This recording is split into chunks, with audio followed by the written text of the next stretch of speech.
Hoje eu vou usar como base aqui para o devocional terapêutico um trechinho que está no livro de Primeira Reis, capítulo 8. O capítulo como um todo é interessante fazer a leitura, tá? Fala sobre Salomão, quando ele leva a arca da aliança para o templo, né? Então ele fala ao povo sobre a construção desse templo. E eu vou destacar o versículo 17, que diz assim: Também Davi, meu pai, havia proposto em seu coração edificar um templo ao nome do Senhor, o Deus de Israel. Eu quero entrar aqui no contexto sobre fazermos aquilo que normalmente um pai ou a mãe ou algum parente nosso gostaria de ter feito. E a gente fica com essa incumbência de viver aquilo que talvez eles não viveram. Isso não tem problema nenhum, desde que exista um alinhamento de motivação e propósito. Então, por exemplo, eu realmente estou fazendo aquilo porque aquilo tem a ver com o meu propósito de vida, existe uma afinidade no querer do meu pai com o meu querer. Não é algo que eu estou me imputando por uma obrigação, por entender que isso é algo de família, que eu tenho que preservar, que eu tenho que fazer, porque eu sinto que eu devo algo para minha mãe, eu sinto que eu devo algo para o meu pai, e eu acabo me prendendo a fazer coisas que de repente já não fazem mais parte do que realmente tem alinhamento comigo, com o meu estilo de vida. E muitas vezes eu acabo ficando preso num sentimento de não estar feliz, de não ter completude, de não estar bem com aquilo, porque não tem a ver comigo. Era algo que era um sonho do meu pai, era um sonho da minha mãe. E também, na mesma linha, mas partindo do princípio, nós, enquanto pais, nós também precisamos tomar cuidado para não imputar essa herança para os nossos filhos, que de repente se sintam obrigados a dar continuidade em algo meu ou da família, para que exista, né, esse compromisso com a herança geracional, mas que não faz parte do projeto de vida dos nossos filhos, não está alinhado com a identidade dele, não está alinhado com o propósito dele. E isso acaba causando, imputando sofrimento.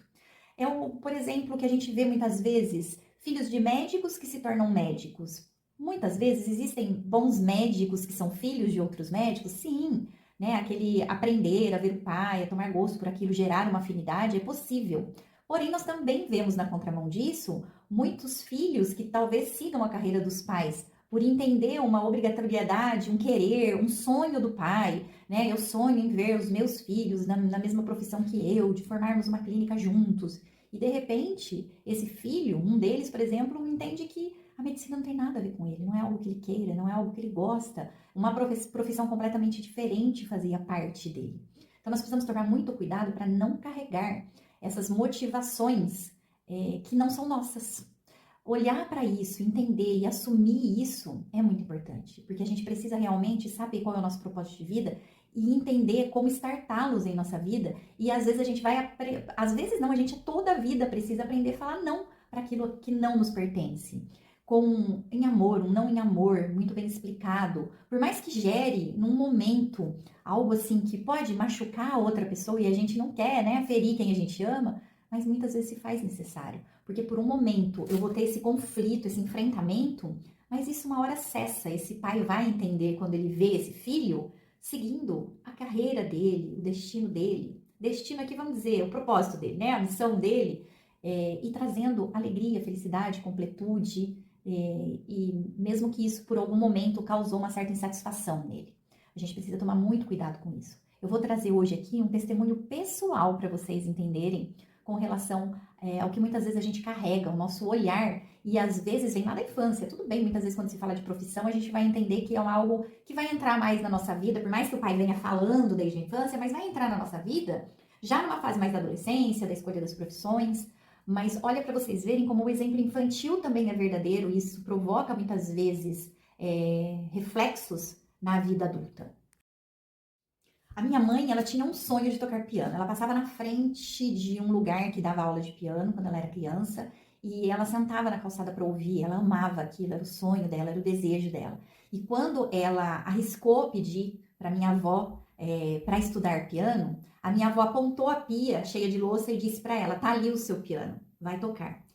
Naquela época, ainda mais, né, na época da minha mãe, da minha avó, mulher poder estudar já era algo assim completamente diferente. A mulher era mais para viver, né, com o serviço da casa. E minha mãe, primeira de 7 filhos, ela realmente tinha toda uma atividade dentro da casa que não permitia, né, a minha avó levar para esse lado de permitir que ela saísse das atividades dela e fosse estudar, e nem tinham recursos financeiros talvez para isso também. Mas enfim, ela sempre contava essa história. Com 8 anos de idade, na minha idade, de 8 anos, ela ofereceu para eu estudar piano. E eu aceitei. Ela perguntou se eu gostaria de aprender piano e eu aceitei. Eu falei que eu gostaria.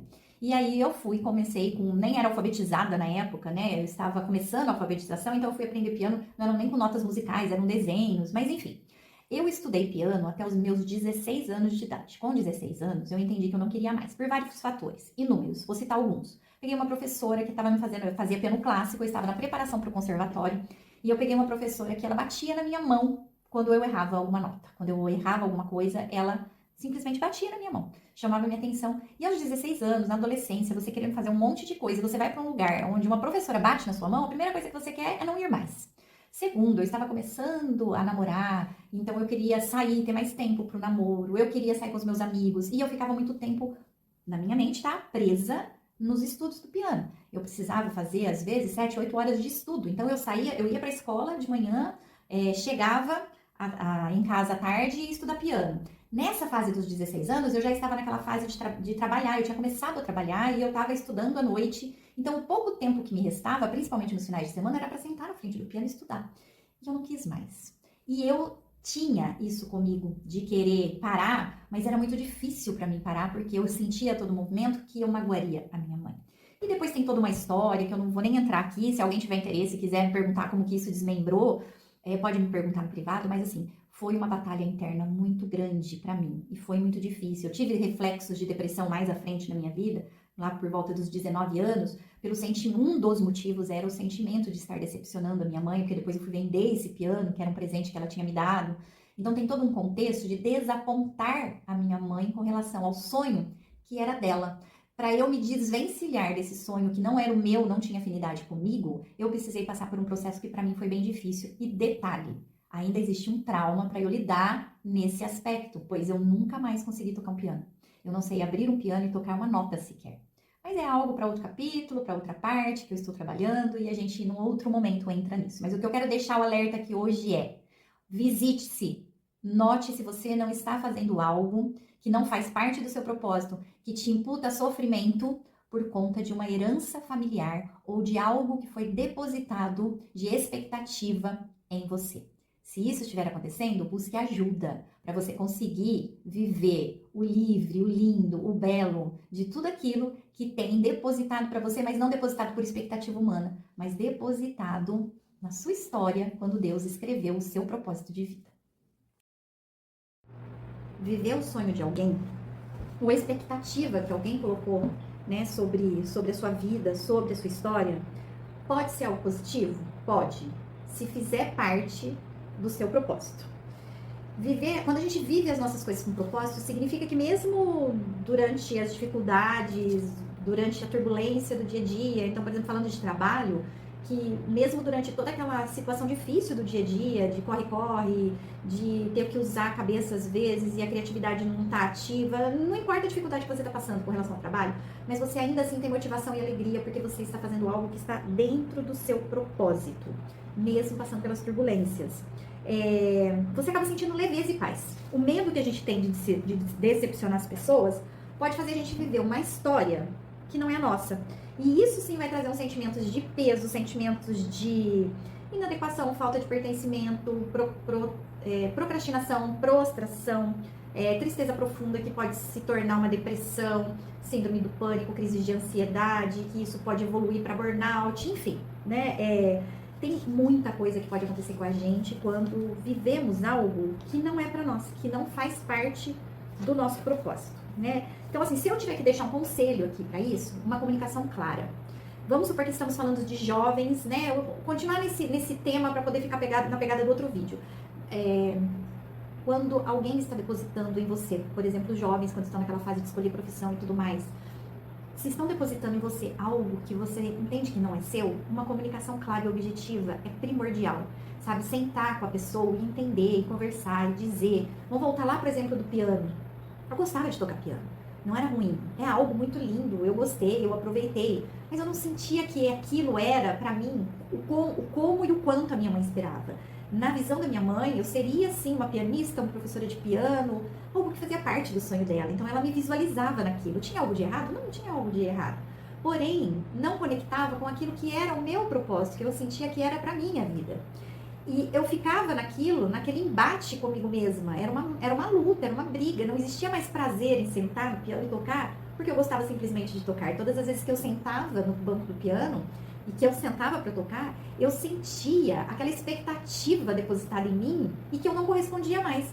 Aí eu tinha o medo da decepção, ao mesmo tempo que eu tinha um sentimento de raiva ou algo parecido com isso, por estar fazendo aquilo e não ser pra mim, e entender que quando eu decidisse fazer alguma coisa, se eu fosse parar, eu ia decepcionar grandemente pessoas.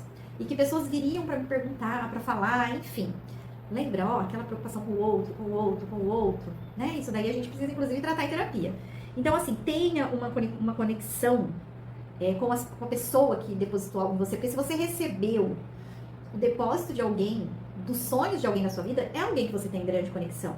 Então aproveite dessa conexão, sente com essa pessoa e converse, fale, explique. Entenda que você precisa ser clara e objetiva com essa pessoa sem medo de decepcioná-la. Porque se ela se decepcionar com isso, ela vai ter que lidar com isso porque é um sentimento dela. É uma dificuldade de frustração dela. Ela já foi frustrada no passado, talvez, com relação a não ter conseguido, como seria o caso da minha mãe. E aí ela está depositando o sonho que era dela em outra vida. E se não for adiante, é uma decepção dela. E ela vai ter que aprender a lidar com isso. Pessoas se decepcionam, se frustram e precisam aprender a lidar com isso por elas próprias. Outras vezes, os pais estão esperando que você siga aquilo porque vem de família. Como que você vai interromper esse ciclo? Mas eu posso interromper esse ciclo se não fizer parte do meu propósito. Quando eu citei a adolescência, o querer namorar, isso pode ser uma nuvem de fumaça e confundir? Pode. Mas do sentar com a pessoa e conversar, então, por exemplo, eu sentando com a minha mãe conversando, se eu tivesse, tido essa comunicação clara com ela antes, ao invés de uma depressão, eu poderia ter tido um entendimento. Tá bom, vou dar um tempo, porque isso é uma fase, pode passar. E aí eu conseguiria, inclusive, abrir mais a minha mente para esse entendimento. Isso realmente é para mim? Será que eu me confundi um pouco por conta da fase que eu tô passando? A adolescência é uma fase mais puxada mesmo, mais complicada? Ou será que realmente não faz parte do meu propósito, minha mãe vai ter que lidar com essa decepção? Então, assim, caso o conflito aconteça, né, porque vamos supor que essa comunicação clara, objetiva, ela rendeu um enfrentamento, um confronto e ficou uma situação conflituosa. É um processo, gente, que vai ter que se passar. Porque eu não vou poder ficar com uma carga de um sonho de alguém na minha vida se não faz parte do meu propósito, só para que ela não lide com esse conflito. Em algum momento ela vai trabalhar isso dentro dela, ela vai entender e vai ter um realinhamento. Então não tenha medo de lidar com as pessoas pelo que elas vão sentir. A gente tem que ser cuidadoso, sim, amoroso nessa comunicação, tem que ser uma comunicação não violenta, né? Um olhar no olho, um entendimento. Mas se esse enfrentamento, gerar um conflito que gere um desgaste emocional, ok, a gente vai precisar passar por isso, né? A vida adulta nos ensina isso. Né? Não é virar as costas, tô de mal, como criança faz, né? Se a gente tiver esse comportamento, tem que observar que a criança está atuando na vida adulta e precisa se corrigir isso. Mas o que eu quero reafirmar aqui é que quando a gente tem um autoconhecimento profundo, uma identidade firmada, uma certeza do caminho, da minha história, do meu propósito, da minha missão, o nome que vocês quiserem chamar, eu sempre vou usar propósito, mas vocês podem entender como preferirem. Quando a gente tem esse conhecimento, a gente vai conseguir lidar com essa situação de uma maneira mais tranquila, talvez, né? Por quê? Porque a gente vai conseguir, quando alguém vier depositar algo em nós, a gente vai conseguir comunicar, falar, olha, eu acho lindo o seu sonho, mas não faz parte do meu propósito. Eu já sei que o meu propósito é tal coisa. Se lá na frente, um dia, eu entender que eu posso agregar esse sonho que você tem pra mim, na minha vida, no meu propósito, isso vai acontecer. Mas enquanto eu não vir isso, eu não vou conseguir atender a sua expectativa. Então, a clareza do que você sente, do que você pensa, é que vai te trazer paz nas suas decisões. E quando a gente fala desse tipo de situação que pode causar decepção, mágoas, ressentimentos, a gente precisa sempre lembrar que a culpa não se faz necessária, como diz a filha de uma conhecida minha. A culpa não se faz necessária. Não se tratam de inocentes ou culpados. Se trata de um alinhamento, de entendimento, de respeito, de amor, em entender que cada um tem a sua vida, tem a sua identidade, tem os seus sonhos, os seus planos e tem, portanto, a sua história.